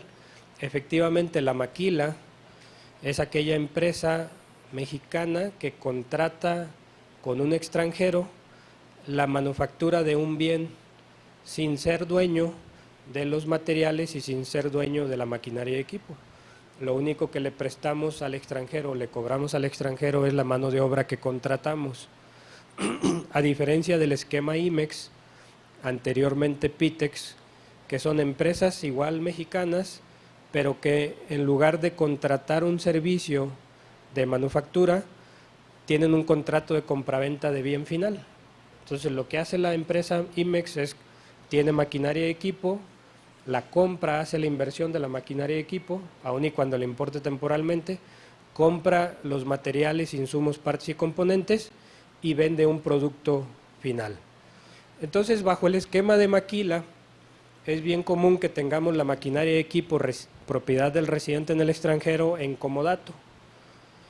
Pero hay otros esquemas en donde una empresa mexicana rentaba maquinaria y equipo al extranjero, esa maquinaria y equipo se la entregaban en el extranjero, en Laredo, y era la empresa mexicana la que le importaba de forma temporal, pero estaba pagando una renta en lugar del comodato famoso que no pagas nada. En esos casos, cuando había un arrendamiento de bienes al extranjero, pues había una obligación de retener un IVA por el arrendamiento. ¿Cuáles son las actividades gravadas por la ley del IVA? Importación, comercialización de bienes y comercialización o prestación de servicios. Entonces aquí estábamos, y el arrendamiento también, estábamos en la presencia de un arrendamiento que yo estaba pagando a un residente en el extranjero y que ese residente en el extranjero no tenía posibilidad de pagar el IVA. Quien tenía que pagarlo somos nosotros, los residentes en México, ¿no? Es algo similar a lo que sucede con las IMEX, porque yo creo que la maquila casi no compra, con las IMEX que compran de un residente en el extranjero y que te entregan virtualmente. Esas compras hasta antes del 2014 no estaban sujetas a IVA, ahora ya están sujetas. Entonces, cuando tú tienes un residente en el extranjero que te vende a ti empresa IMEX y te entrega con otra IMEX, esa venta arriba tiene IVA. La importación temporal a través del B1 tiene IVA. Y puedes decir, son dos IVAs, estoy pagando doble. No, hay un IVA por la importación temporal, hay un IVA por la venta. Y esa venta, como el residente en el extranjero no tiene RFC en México y no puede pagar el IVA, la obligación se traslada al comprador. Y entonces nosotros como compradores tenemos que enterar ese IVA al SAT o meterlo al juego del IVA habitual que tú tienes, ¿no? Entonces les digo que me extrañó porque entonces ya no sé si ya no está tasado, o sea, ya no hay obligación de retener ese IVA. No me alcancé a meter a detalle o preguntarle a mis colegas fiscalistas cuál es la razón atrás de esto, de haber quitado esto, a lo mejor porque ya está regulado en miscelánea fiscal, pero realmente serán pocos los casos que encontremos de esas situaciones, ¿no? Pero sí se pueden dar. El arrendamiento de bienes tangibles a residentes en el extranjero. Cuando yo que estoy usando el bien, lo tengo en México importado al país, ¿no? La siguiente. Consulta sobre exención de IVA a la importación, anexo 27. Bueno, en términos generales, todas las importaciones están sujetas a IVA por la importación. Hay algunos casos que no están sujetos a IVA. Alimentos, medicinas, básicamente, ¿no? Desde el punto de vista aduanero, todo está regulado por fracción arancelaria. Cualquier exención de IVA tiene que estar identificado por fracción arancelaria. Y ahí es donde viene el anexo 27 de las reglas que nos habla de las mercancías cuya importación al país se encuentra exenta o a tasa 0% de IVA. Y esta regla 525 se modifica para establecer que cuando tengas dudas sobre la exención de IVA a la importación de mercancías y estas no se encuentren comprendidas en el anexo 27, los importadores podrán realizar una consulta siguiendo lo dispuesto en la regla 444 de la resolución miscelánea. Y anteriormente dicha regla establecía que la consulta debía realizarse en términos de la ficha 186. ¿Está moviendo esto? Qué raro. Se estaba moviendo, ¿no? El proyector. ¿En qué casos nos va a ayudar?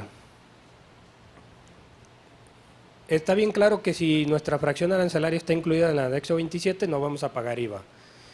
Pero si yo estoy importando un alimento, por ejemplo, y yo estoy seguro que no está sujeto a IVA porque es un alimento y porque la ley del IVA me dice que los alimentos no están sujetos a pago de IVA en la importación, pero todavía no está incluida en el anexo 27, puedo presentar una consulta. Esto ya se podía hacer, pero no estaba tan claro como hoy, ¿no? Y ahora ya nos están remitiendo a miscelánea fiscal para cumplir con los requisitos de esa consulta. ¿Esto qué quiere decir? Que si yo traigo una mercancía y no está en el anexo 27, pues no me doy por vencido. Hay que ir a presentar una consulta para que me digan que aunque no está ahí, yo no tengo por qué pagar el IVA, ¿no? Es raro que nuestra industria, que es mayormente electrónica, eléctrica o mecánica, tengamos esta situación, pero también tenemos muchas IMEX que están enfocadas en el sector agropecuario, ¿no? Entonces hay que tener mucho cuidado en esos temas. La siguiente.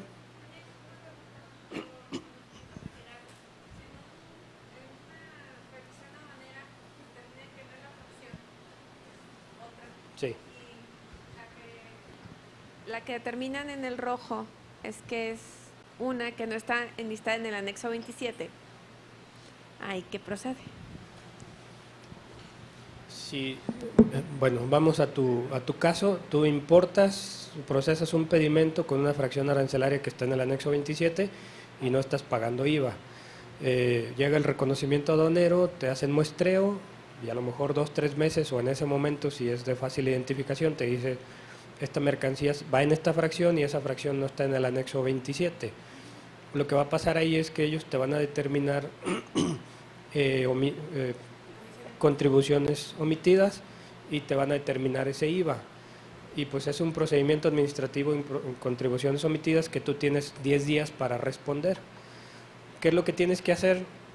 Pues ahí más bien te vas a pelear sobre la fracción arancelaria para que sea válida la que tú utilizaste del anexo 27.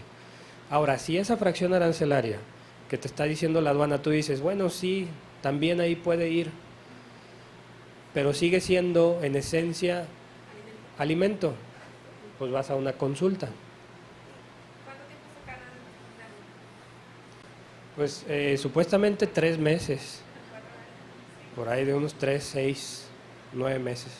El punto sería si tengo importaciones frecuentes, pues ya es un tema de flujo de efectivo, ¿no? Sí.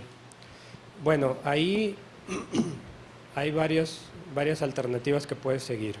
Si estamos hablando de fracción de clasificación arancelaria, hay la posibilidad de presentar una consulta. Y lo que haces en la consulta, tú le dices al SAT, yo tengo A o B, dime cuál es. Y tomas la postura de irte a declarar la que tenga mayores contribuciones y mayores regulaciones no arancelarias. Cuando te resuelvan la consulta y te dicen que era A, la que no paga impuestos y la que no tiene regulaciones, rectificas hacia atrás y recuperas los impuestos pagados. Esa es una alternativa. La otra alternativa es, no porque tengas un procedimiento, tú vas a cambiar tu forma de importar. Entonces, tú tienes un procedimiento donde te dijeron que era B y no A, pero tú tienes que seguir importando.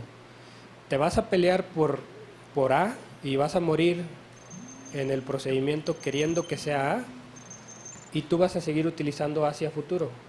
Si cuando termines tu procedimiento ya perdiste y te dice que es B, pues lo mejor es rectificar todo lo que hayas hecho con A para que lo conviertas en B y cumplas con el pago de impuestos omitidos. Porque lo más seguro es que cuando la autoridad tenga conocimiento de que ya hay un antecedente que no es A y es B, auditoría te va a caer y te va a pedir cuentas de los últimos 5 años. Tuvimos un caso similar a eso, importación de un tipo de producto en donde ellos decían que era A y el SAT dijo que era B. Finalmente se llevó a cabo todo el procedimiento y se resolvió que era B y la empresa dijo, sí, es B y te voy a pagar una multa. Qué bueno que hiciste eso, pero ahora hay que revisar los últimos 5 años.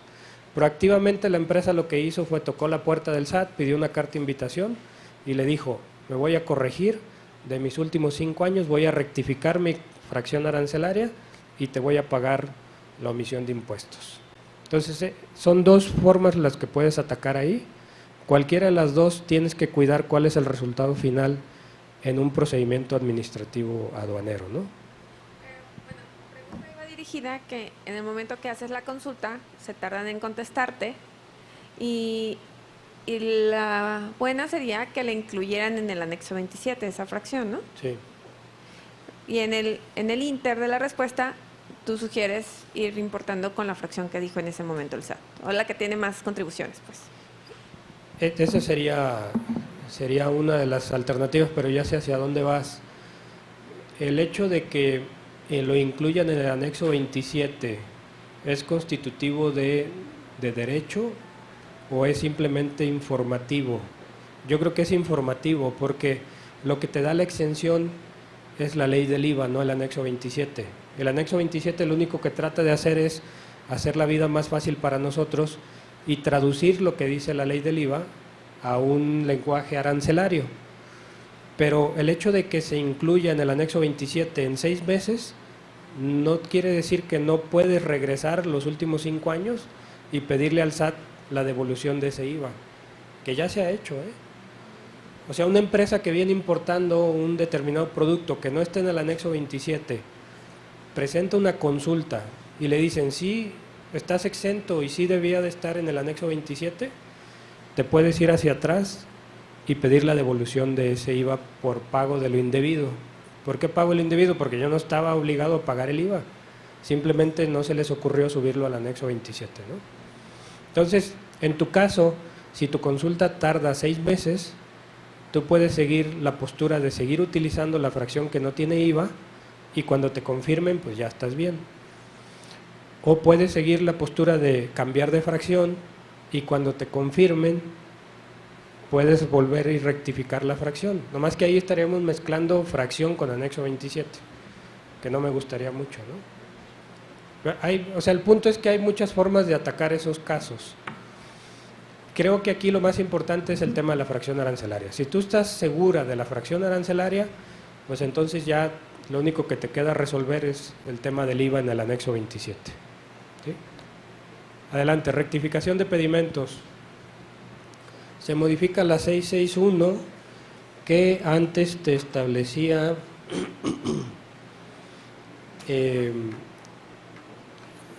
bueno, un poquito el antecedente. El artículo 89 te habla de la rectificación de pedimentos. Anterior a la reforma del 2014, el propio artículo 89, dije 81, 89 de ley aduanera, te decía que campos no eran rectificables. Entonces, si te equivocabas ahí era la muerte, ya no podías hacer nada.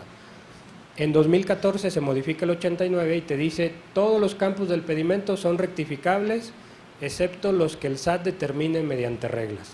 Y ahí es donde sale la 661, que ha tenido una modificación a través del tiempo, en donde en principio manejaba cierta información que consideraba de interés nacional. Entonces no podía rectificar, salvo autorización expresa, datos que se consideraban de interés nacional. ¿Y esos datos cuáles eran? Básicamente los que la 89 antes del 2014 tenía como no rectificables. Y por ahí me acuerdo que incluyeron el valor. El valor siempre ha sido rectificable, pero hubo un periodo en donde no podía rectificar. Bueno, posteriormente dijeron, tienes que pedir autorización cuando de la rectificación salga un saldo a favor al contribuyente o al importador. Otra vez, se llenaron de solicitudes de autorización porque obviamente pues todo el mundo quería rectificar para recuperar un dinero, en algunos casos como el que te expongo, ¿no? Y entonces lo que hicieron fue establecer supuestos en los que no era necesario pedir autorización cuando hubiera un saldo a favor. Ese supuesto es cuando se haya generado un pago de lo indebido por incluir el supuesto en la que hubiera una aplicación de una resolución final antidumping. Estas cuotas compensatorias que Secretaría de Economía impone a determinados bienes son procedimientos muy largos. Entonces, inicia un procedimiento de investigación por cuotas compensatorias de una determinada fracción arancelaria, acero, por ejemplo. Y como está establecido el procedimiento de la cuota compensatoria, hay la posibilidad de imponer una cuota provisional. Y entonces se dan los elementos y Secretaría de Economía dice, todas las importaciones temporales de acero van a pagar una cuota compensatoria del 100%. Tú eres una importadora que traes acero de ese país, digamos de China, y vas a empezar a pagar esa cuota compensatoria. Termina el procedimiento de cuota compensatoria y Economía decide que no hay elementos para imponer la cuota compensatoria. Pero ¿qué pasó con todas las empresas que estuvieron pagando esa cuota compensatoria? Lo que van a tener que hacer es ir a rectificar sus pedimentos. Pero como la regla 661 me decía que cuando tuviera un saldo a favor tenía que pedir autorización, pues entonces voy a tener que estar pidiendo autorización por cada uno de los pedimentos. Lo que hicieron aquí es que si el saldo a favor deriva de este procedimiento, entonces no tienes que pedir autorización, te puedes ir directo. Tuvimos un caso y les digo que esta regla ha sufrido muchos cambios porque en algún momento estaba el lenguaje que te decía, cuando tengas un saldo a favor pide autorización. Entonces teníamos una empresa que había importado acero por una cuota compensatoria que había establecido, provisional que había establecido Economía, y luego se fueron al amparo y finalmente el amparo se resolvió y determinaron que esa cuota compensatoria era inconstitucional y entonces se queda sin efecto la cuota compensatoria. ¿Desde cuándo? Desde que se impuso, 2012, por ejemplo. Y entonces nosotros como estrategia tuvimos que ir y pedir autorización bajo la 661 para rectificar el pedimento, generar el saldo a favor y luego ir y pedírselo en devolución al SAT. En ese inter que estábamos presentando las solicitudes de rectificación, se modifica la regla y nos libera. Y entonces ahí es donde pues ya no tienen necesidad de pedir rectificación, pero las solicitudes que ya habías pedido, lo más seguro es que nos las van a desechar porque ya no hay necesidad de que nos autoricen, ¿no? Entonces este es el cambio que se da aquí. Esta regla 661 es bien importante que ustedes la revisen a detalle. Perdón, 611 es bien importante que la revisen a detalle porque ahí establecen qué puedo hacer y qué no puedo hacer en temas de rectificación. La siguiente, por favor. Bueno, ya se acabó. No se crean. Beneficios del registro en el esquema de certificación de empresas. Son pocas las modificaciones que hay ahí. Se modifica la 731 para extender los sectores 14 y 15, productos siderúrgicos del apartado A, el anexo 10, el beneficio de inscripción inmediata. Esto ya estaba anticipado, ¿no? ¿Se acuerdan que salió en una resolución anticipada? Sacamos un boletín y volviendo a aquella historia del jueves como 8 de marzo, que andábamos trabajando para el sector, lo que le pedimos al SAT fue: si ya me diste la inscripción automática del sector 11, textil, ¿verdad? Tenemos inscripción automática en sector textil. No se crean que no sé, sí sé, nomás quiero ver a ver si ustedes saben, ¿eh? Con la sola presentación de nuestro oficio de autorización de certificación de IVA, ya no tengo que cumplir con ningún otro requisito, ya lo cumplí, ya te presenté información, en la renovación cada rato me requieres información. Entonces, se incluye la inscripción automática a los sectores 14 y 15 con el solo hecho de presentar mi oficio. De hecho, les digo, ya se había anticipado porque cuando sucedió eso primero pedimos que se prorrogara, nos dijeron no. Bueno, entonces permíteme que las certificadas con presentarte el oficio me lo subas automáticamente. Hay que revisarlo. Entonces ese hay que revisarlo tardó como 15 días y finalmente decidieron y dijeron sí, te lo voy a dar. Sale en una resolución anticipada y finalmente ya sale publicado. Entonces todas aquellas empresas que presentaron su solicitud 14 y 15 cumpliendo con todos los requisitos, pues lo siento mucho porque con posterioridad lo único que tenías que haber hecho era presentar el oficio. ¿Y qué fue lo que pasó? En el Inter, las empresas certificadas IVA y EPS, que ya habían cumplido con todos los requisitos pero que no habían obtenido su resolución, lo que se les pidió es que presentaran en alcance su oficio de certificación de IVA y en automático ya estaban ahí en sectores 14 y 15, ¿no? Adelante. Complemento de comercio exterior, deporte nacional hasta 2018, ¿no? En el resolutivo 12º se establece que quienes exporten mercancías en definitiva con la clave pedimento A1 podrán omitir la incorporación del complemento de comercio exterior al CFDI durante el ejercicio 2017. Esto también ya se había venido trabajando, siempre y cuando declaren en el pedimento correspondiente el número de folio fiscal del CFDI, así como el acuse de valor. Exportaciones definitivas clave A1 que deriven de enajenación, porque también ahí se fue un temototota. Toda la industria maquiladora que no es dueña de la maquinaria o de los bienes hace exportaciones definitivas y no quiere decir que estoy vendiendo. Entonces ya en la regla se establece que solamente en los casos de enajenación. ¿Quién hace exportaciones definitivas con venta? Aquí. Exportaciones definitivas con venta.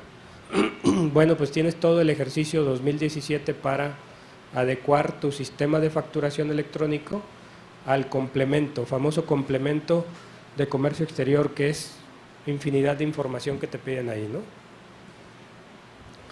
tenemos tiempo suficiente para hacerlo de aquí a 1 de enero del 2018. Y es algo que yo les recomiendo que obviamente se lo exijan a su proveedor de CFDIs, no es algo que ustedes van a resolver, ¿no? La siguiente. Modificaciones a los anexos. La presentación se las vamos a circular. Realmente hay una serie de modificaciones a los anexos que bueno, si nos vamos uno por uno no acabaríamos, ¿no? Pero ahí se los dejo. Hay modificaciones al apartado A de autorizaciones, al apartado B de avisos, a las declaraciones. La siguiente. El anexo 1 para adicionar o modificar distintas fichas de trámite, anexo 1A, que ahí es donde vienen todos los requisitos que tenemos que cumplir para cada uno de los trámites.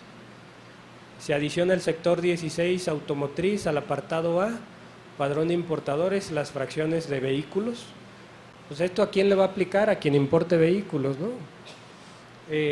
Este sector 16, si se fijan, el trasfondo es frenar la importación de vehículos usados, ¿no?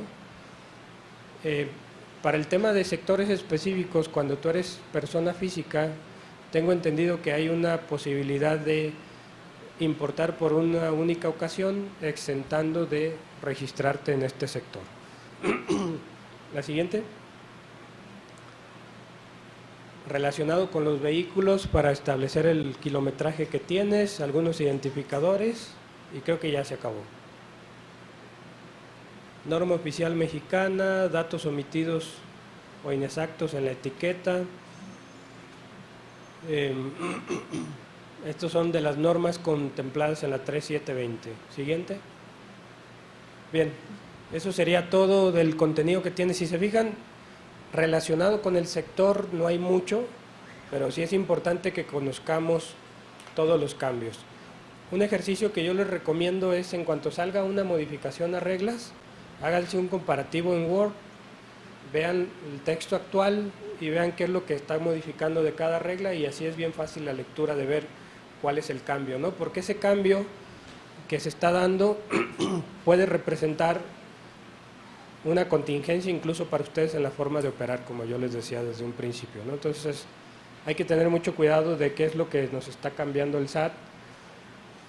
No hay que quedarnos con lo que tenemos en las reglas. Si ustedes tienen una operación que no está cuadrada o no empata con alguna regla, acérquense a Index, propongan una modificación de regla y con todo gusto nosotros nos encargamos de platicarla a nivel central.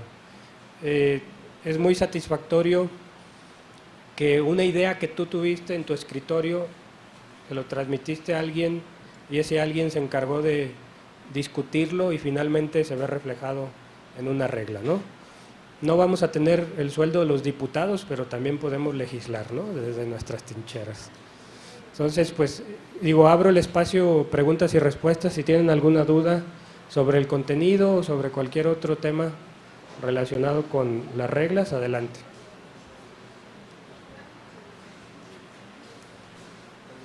Nada, ¿algún tema que les interesaría que preparemos a futuro? Anexo 31, anexo 24.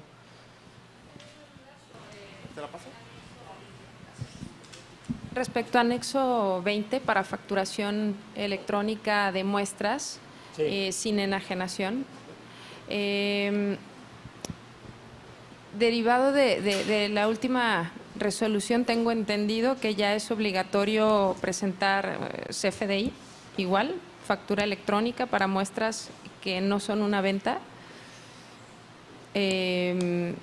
Digamos, ¿es mandatorio y requiere complemento o no?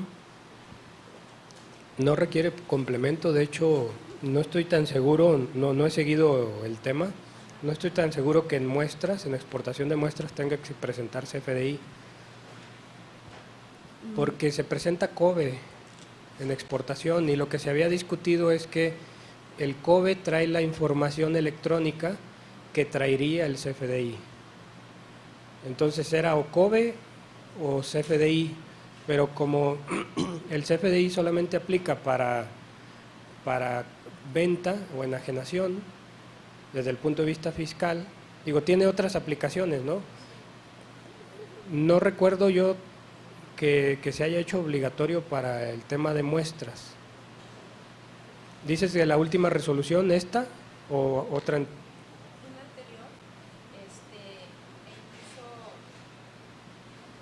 Incluso aparece que hay nodos especiales en el complemento, nodo de traslado, algo así, pero realmente no me queda muy claro, o sea, el objetivo de tener un CFDI para muestras que no son una enajenación. Sí, ya me acordé. De hecho, nosotros investigamos y revisamos a detalle ese caso. El SAT tiene la intención de hacer obligatorio el CFDI. Obviamente la industria ha dicho, me vas a causar un problema. Lo que nos han dicho en consultas que hemos hecho telefónicas es que, si te fijas, como que lo están dejando optativo. O sea, si quieres migrarte al CFDI, empieza a hacerlo, porque en algún momento lo van a hacer obligatorio.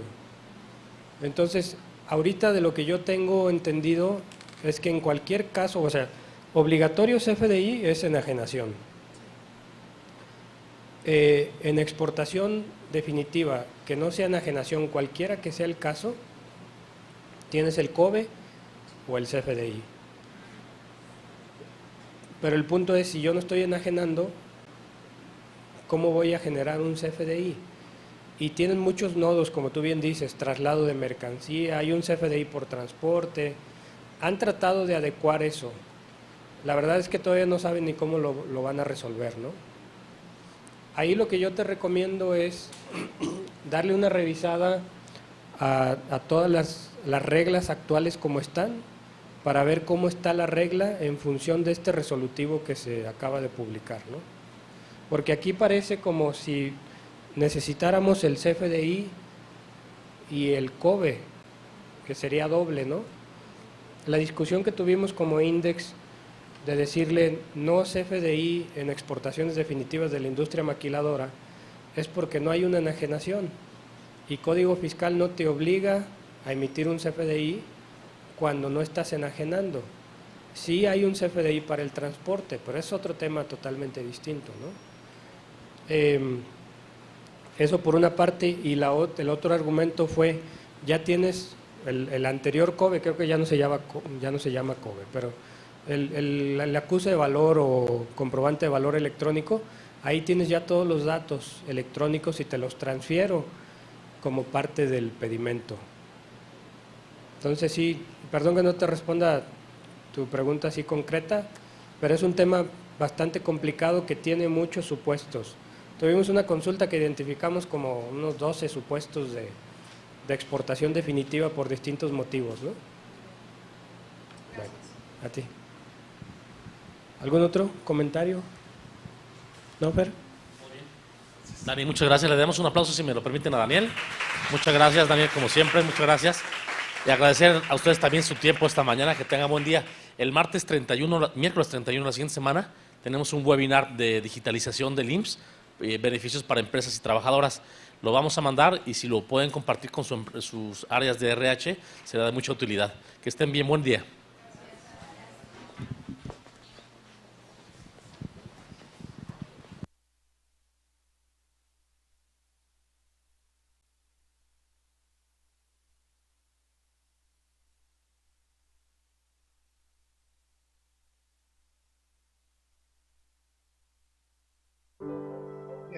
Honeywell es una empresa que cree mucho en el crecimiento de México, le ha invertido mucho a crecer dentro de México y dentro de ese crecimiento busca que también sus proveedores estén en México, lo cual viene a traer beneficios económicos desde el punto de vista de costo, de tiempo de ciclo en la entrega de los componentes hacia las plantas productivas en México.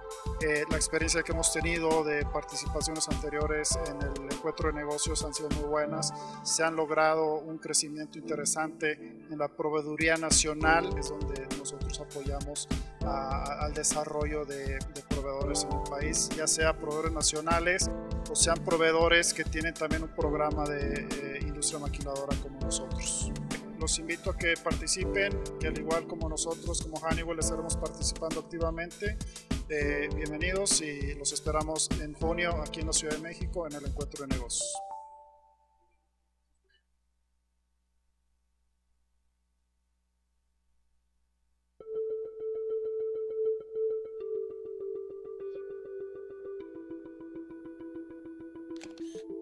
Hace 40 años, la industria maquiladora y manufacturera de exportación llegó a Jalisco, abriendo puestos de trabajo y generando bienestar social. Además, nuestra industria trajo divisas para el desarrollo del país y la capitalización de diversos sectores económicos. Una de las aportaciones clave de la industria manufacturera fue abrir las puertas a la cultura empresarial mundial. Muchas empresas que formaron parte de la cadena productiva se sumaron a esta cultura organizacional, logrando profesionalizarse y con ello dando paso al nivel siguiente, la calidad total. Nuestra historia se ha escrito con emoción, con talento y entrega de cientos de directivos e inversionistas que aportaron su pasión por hacer las cosas cada día mejor, logrando que hoy el talento de Occidente mexicano sea reconocido a nivel mundial. Desde las ensambladoras hasta las empresas de alta tecnología, hoy reconocen que Jalisco es un lugar confiable para sus proyectos de expansión. El sector industrial impulsó el desarrollo de grandes zonas tecnológicas, con la mejor infraestructura de clase mundial que cumplen con las más estrictas normas ambientales. Celebramos con emoción ser la Asociación de Industrias Maquiladoras y Manufactureras de Occidente. Orgullosamente somos Index Occidente. Generamos más de 120,000 empleos. Aportamos el 7% del Producto Interno Bruto Nacional y contribuimos con el 70% de las exportaciones jaliscienses. Los retos de la modernidad nos motivan para mantener la mejora continua. Vamos por más calidad, por más desarrollo, por más historias de éxito. Somos un sector comprometido con su país, entusiasta de la innovación. En Index Occidente tenemos claro que este desarrollo requiere de más dinamismo. Como asociación te apoyamos en los procesos de operación marítima, aérea y terrestre. Con un equipo de profesionales del comercio exterior, con visión creativa e invención, estamos listos para el siguiente nivel contigo. Tenemos la visión de ser la mejor representación empresarial del sector maquilador y manufacturero del Occidente. 4 décadas de ser grandes, 40 años de ser líderes. Con el apoyo de las autoridades y con el esfuerzo de miles de jaliscienses, hoy te decimos gracias.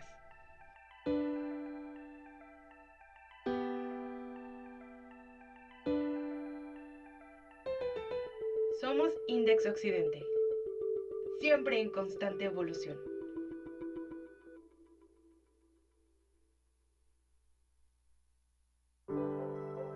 Honeywell es una empresa que cree mucho en el crecimiento de México, le ha invertido mucho a crecer dentro de México y dentro de ese crecimiento busca que también sus proveedores estén en México, lo cual viene a traer beneficios económicos desde el punto de vista de costo, de tiempo de ciclo en la entrega de los componentes hacia las plantas productivas en México.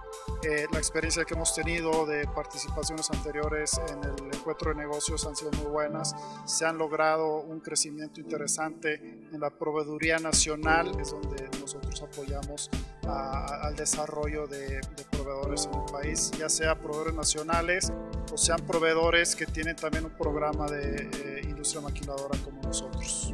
Los invito a que participen, que al igual como nosotros, como Honeywell, estaremos participando activamente. Bienvenidos y los esperamos en junio aquí en la Ciudad de México en el encuentro de negocios.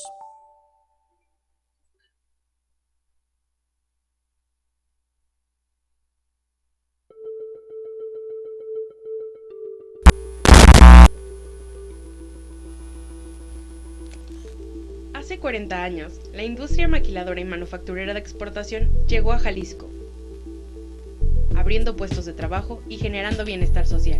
Además, nuestra industria trajo divisas para